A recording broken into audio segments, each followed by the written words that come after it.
Have you ever felt like emotions are a problem in business and you're supposed to just be logical all the time? Well, today we're talking about the fact that emotions are a true superpower, and emotional intelligence is something that entrepreneurs absolutely have to get a handle on in order to create more wealth and abundance. We're going to be digging into what emotional intelligence is, how to utilize it, not just for yourself and mastering your own emotions, but also in understanding your clients, your customers, and have them throwing money at you. And if you stay to the end, you're going to understand how to do this by making it simple, easy, and fun. So be sure to tune in and stay tuned in till the end. So, as a former psychologist, I can tell you emotions and emotional intelligence are one of the most important things that you need to get a handle on in order to build more wealth, in order to build more success in your business. Emotional intelligence is one of the most important skills in business, as a matter of fact. And it's one of those things that a lot of people don't end up talking a lot about. Partially because, the term emotional intelligence kind of sounds boring and it's not all like shiny and glittery and stuff, but also because, let's be honest, business tends to be a masculine, patriarchal term that wants us to think that business is non-emotional, that wants us to believe things like business should always be logical and should always just be thinky, mind-based, and there's no emotional component to it. I'm going to tell you right now, that is complete and utter BS. And in fact, there's crap loads of research that talk about the fact that emotions play a key role in the success of your business, not only in terms of you and your emotional intelligence, but also in terms of you and understanding the emotions of your audience and of your potential clients and customers. So, first of all, what is emotional intelligence? Emotional intelligence is basically the ability to understand and manage your own emotions and your ability to understand the emotions of others. Now, the people who I tend to work with usually are highly sensitive or empathic. So they tend to feel the emotions of themselves and of other people much more strongly than others. They feel things very, very intensely. Now, this can be a detriment or it can be a superpower. And this is kind of what we're here to talk about today, is I want to empower you to understand that your emotions are an absolute super freaking power, and stop believing as though being an emotional being or being a highly emotional being is a detriment and is somehow like a disability or something. It's not. It's actually something that you can utilize that gives you tools that other people don't have access to, which is really freaking exciting. It's like another spidey sense that you can utilize in order to gather extra information that other people don't have. So, like I said, there's two different aspects to emotional intelligence. The first one is managing your emotions, understanding your own emotional world, not feeling pulled under by strong emotions when you experience them, not getting pulled under by failures or disappointment or discouragement or things not going your way or when shit hits the fan or any of those things. The other one, basically emotional resilience, feeling as though you're a rubber ball and you can bounce back, feeling as though you're a Teflon pan. That's my favorite analogy, is it's like cracking an egg in a Teflon stir fry pan. It goes and it slides in one end and it goes out the other. That's emotional resilience. It's not that we don't want to feel emotions. We do want to feel our emotions. Our emotions are our superpower. We just want to allow them to glide through. We don't want to become attached to them. We don't want them to get stuck. We don't want them to get all like sticky and, stuck on the bottom of the pan and we're like, trying to get it off.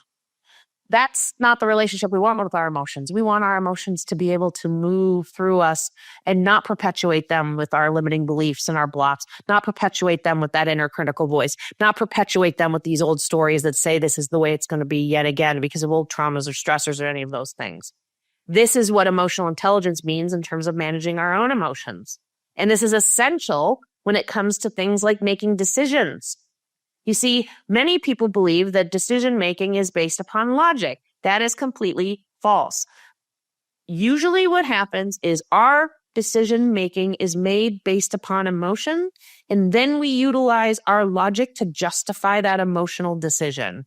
So when we understand this, it's also important to understanding the role of emotions in your customer journey and in your business.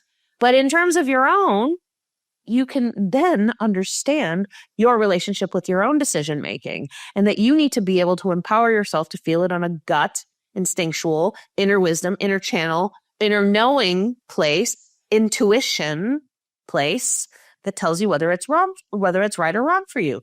You see, because I was talking about being highly sensitive, being empathic, and having these strong emotional impulses, this is actually a higher level of connection. And I don't mean that in terms of a judgmental way. I just mean that in terms of it's like turning the dial up on your radio, the volume up on your radio. You have a higher level of connection to your intuition, because your intuition is accessed through your emotions and through your body, not through your thinky mind. That sounds like a logical idea. And so when you can connect with your emotions, when you can connect with your body, when you can connect with the way things feel to you physically and emotionally, you are more connected to your inner wisdom. You are more connected to your intuition. You are more connected to the messages that are being downloaded to you at any given moment. But when you're highly sensitive, and when you're empathic, and when you've been taught that emotions are bad or wrong or somehow a problem, what happens is we disconnect from and we unplug from our emotions. And we feel as though we're not supposed to have them, or we get totally overwhelmed by them and buried by them. But if we unplug from them, here's the thing. Here's the secret. You can't unplug from one type of emotion without unplugging from all types of emotion. So if you are trying to unplug from the negative emotions, which is something I often hear out there in personal development land, just don't, experience any of the bad, hard, challenging emotions. Just be fearless. Well, let me tell you something. The only people who are fearless are sociopaths, are the people who don't feel anything. Fear is natural. Fear is normal. Being stuck in fear is not natural. Being stuck in fear is not normal. Always feeling fear is not natural or normal. Feeling dysregulated in your nervous system and in chronic state of fight or flight is not natural or normal. But experiencing fear, it's normal. And so we need to normalize experiencing even challenging emotions, because otherwise what happens is we pull the plug on this one and then we turn down the volume on all of our emotions, including pleasure, including fun, including joy, including connection, including all of the things that we do want. And so we have to empower ourselves to feel it all, but also teach ourselves the skills so that we don't get stuck and we can slide through like that Teflon bowl that we were talking about. So that's the first aspect, is managing our own emotions, understanding our own emotions, and empowering ourselves to actually feel our emotions. The second aspect of emotional intelligence and how it's key to entrepreneurship is deeply understanding and communicating with the emotions of others. You see, this is what sales and marketing is basically all about. It's basically all about connecting with people's emotions. You see, 95% of purchasing decisions are actually made subconsciously and driven by emotions. As I said earlier, people buy with emotion, but they justify it with logic. They go, I just need that new car for work, instead of like, I just love the way that new car makes me feel, right? They might feel that second part, but they're telling themselves the first part. So the other thing to understand here, another piece of, another statistic, like I said, there's lots of research that backs this stuff up. And these are just like a drop in the bucket of the research around persuasion, marketing, sales, and how much emotion plays a role in it. Is 86% of consumers' buying choices are shaped by 10 emotional needs, by their personal desires, by things like wanting to belong, by things like wanting to feel confident, by things like wanting to feel as though they're deserving, whatever it might be. they're motivated by these specific emotional needs that they feel the need to fulfill. And your brand and the way that your brand and your business makes them feel will either feed and seed those emotional needs or they won't. And so if you don't have the capacity, the emotional intelligence to connect with your customers, with how they feel, how they desire to feel, what it is that they truly want, and be able to speak to that in a way that's authentic and in a way that's truly connective and in a way that truly helps them believe in the big, juicy dreams and desires in their heart and empowers them to feel these amazing emotions as well, then your business is going to feel hard and your business is going to be an uphill battle because it's not going to be connected on this emotional level. And this is what's wrong with so much of the bro marketing there and so much of the way that people talk about business strategy and the way that people talk about, success and people talk about, things like marketing is so often it comes from this hustle and push energy of just get the right strategy. All you got to do is, tweak your Facebook ad metrics or something. Is it important to know your data? Hell yes. You want to know all that stuff. But what you really want to do is you want to connect with people's emotions. And how do you do that the best? Through vulnerability. And how is it that you become vulnerable in your business? By being you, by being who you are, by being your authentic self, by showing up with enough courage to say who and what I am right here in this moment is good enough. And I like myself and I love myself and I'm amazing and what I do is amazing. And you got to buy into this because, you're the first sale you ever got to make in your business. And if you don't buy into it, they won't buy into it.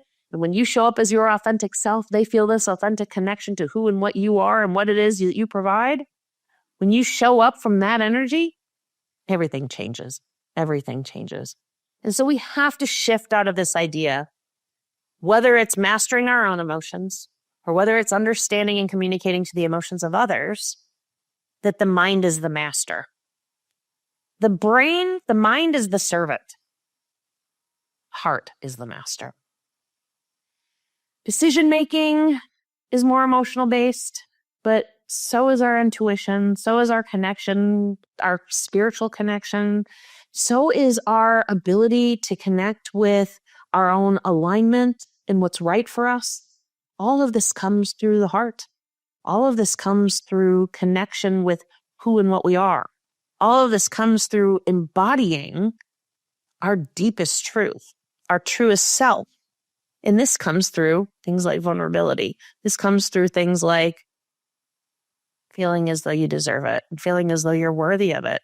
Right the F now, not once you're better, do something more, because you are. Luckily, like anything, like a lot of things, this is a skill you can develop, like other skills. Emotional intelligence is a skill that you can develop.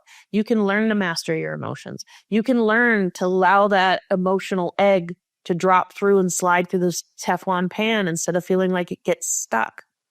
You can also learn to speak authentically as yourself and feel boldly confident and in 100% belief you get to succeed as yourself so that your marketing and sales and making more money becomes easy and pleasurable and playful and just a true expression of who and what you are. This is all available to you.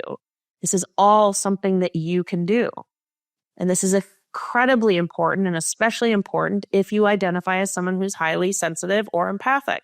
It's also important if you don't identify as that as well, so that you can be, really lean further in to feeling your emotions. Because sometimes, this is actually an interesting aside, but sometimes I find that people who are highly sensitive don't think they're sensitive at all because they've learned to shut their emotions off to such a degree that they actually feel like they're not very emotional at all.